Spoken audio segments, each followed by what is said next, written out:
Depth of field.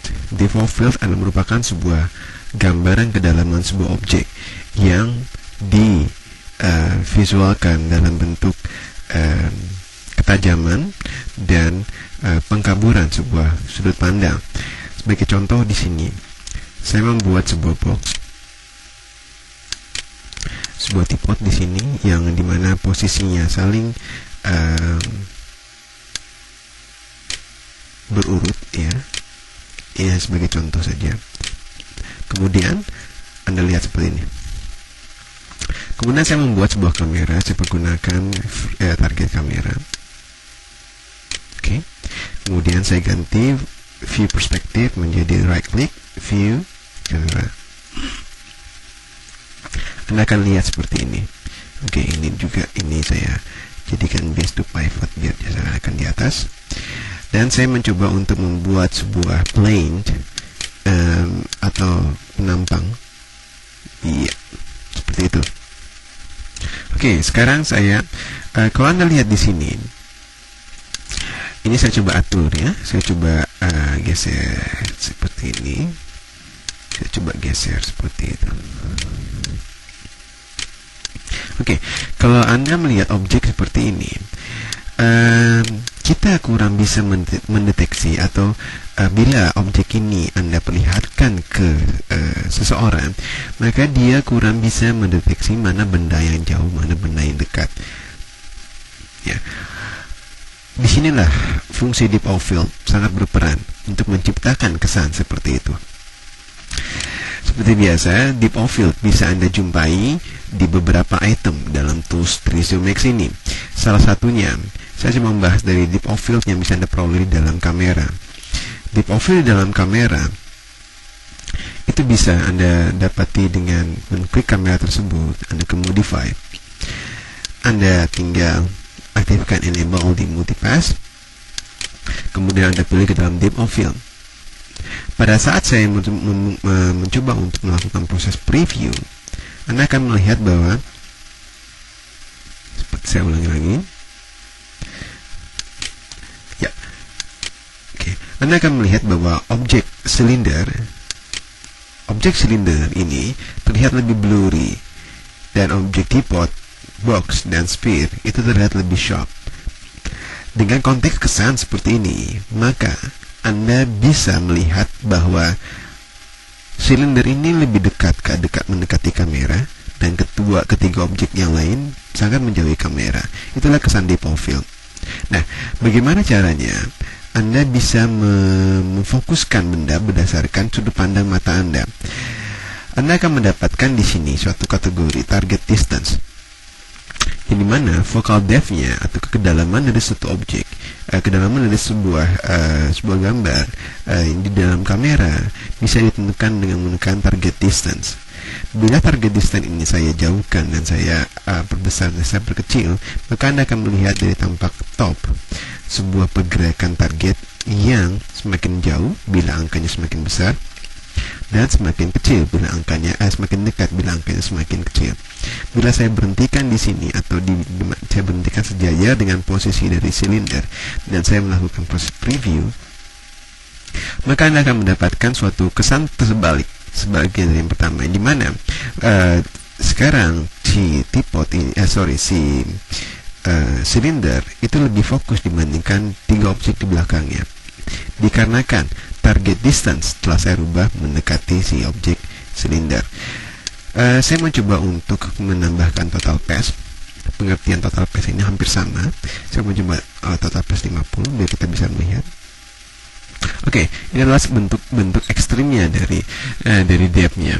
Nah, bila saya mencoba untuk memanjangkan dia sambil mendekati sebuah box, dan saya mencoba untuk melakukan previewing, box ini saya coba untuk jauhkan, ya. Saya coba untuk jauhkan seperti itu. Sekarang saya pilih lagi si kamera.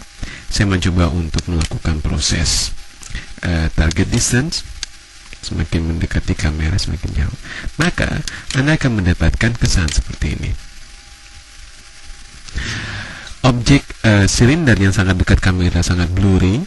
objek dari bola dekat nomor 2 dari kamera juga ikut blur, dan objektif foto juga ikut blur walaupun tidak begitu parah, dan juga Anda akan melihat sebuah objek si boxnya sangat sharp. Nah, ini adalah sebuah simulasi bagaimana kesan kedalaman dapat Anda ciptakan dengan menggunakan multipass effect, dan selalu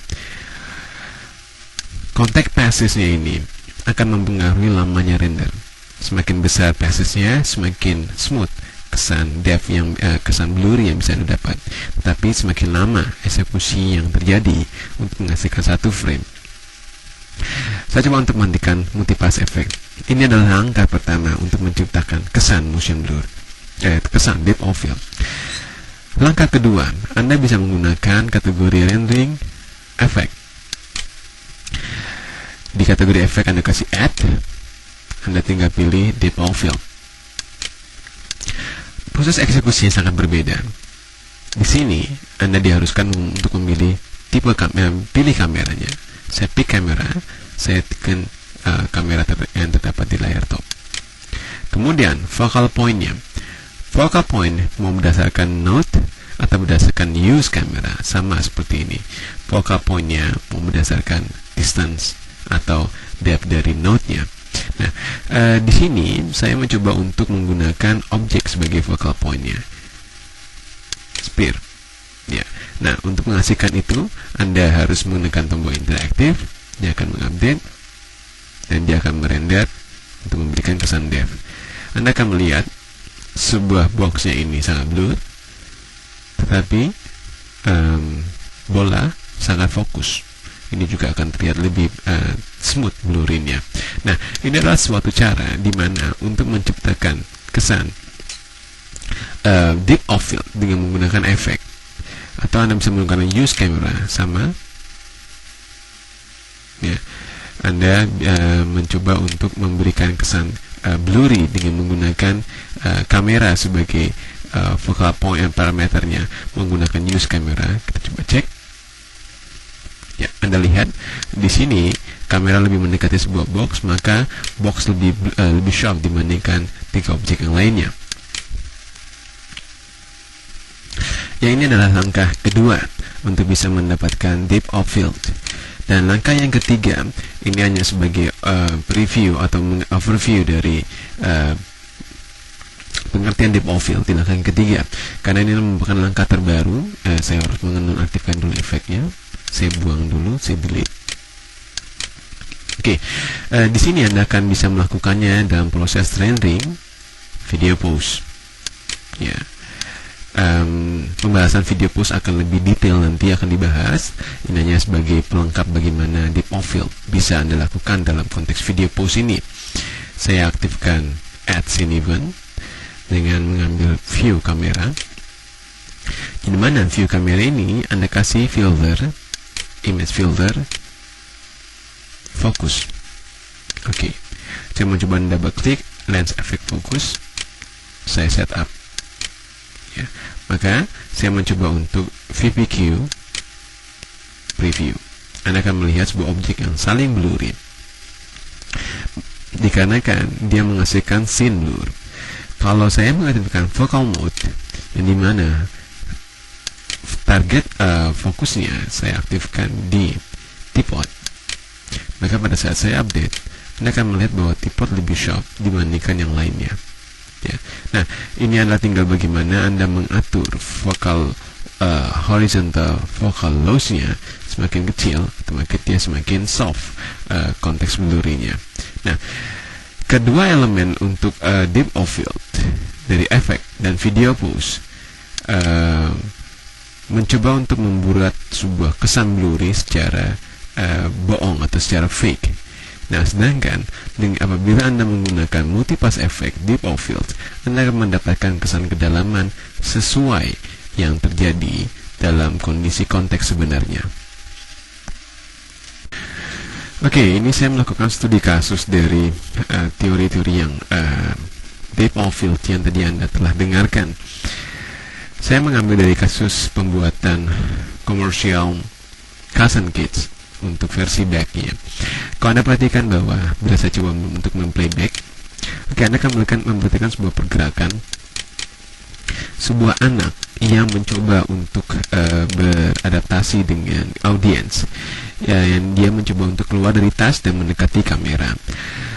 Untuk bisa mengangkat kesan tersebut, saya memberikan kesan depth of field di dalam adegan ini, yang dimana Anda akan melihat bagian belakang terlihat blurry dan bagian depan terlihat sharp atau lebih tajam.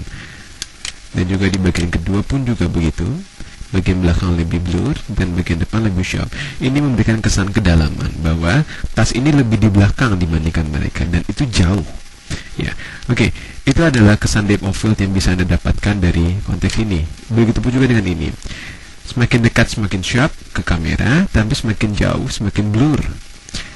Ini juga scene berikutnya, Anda lihat bahwa elemen di dekat kamera lebih sharp dan lebih belakang itu lebih terlihat blurry.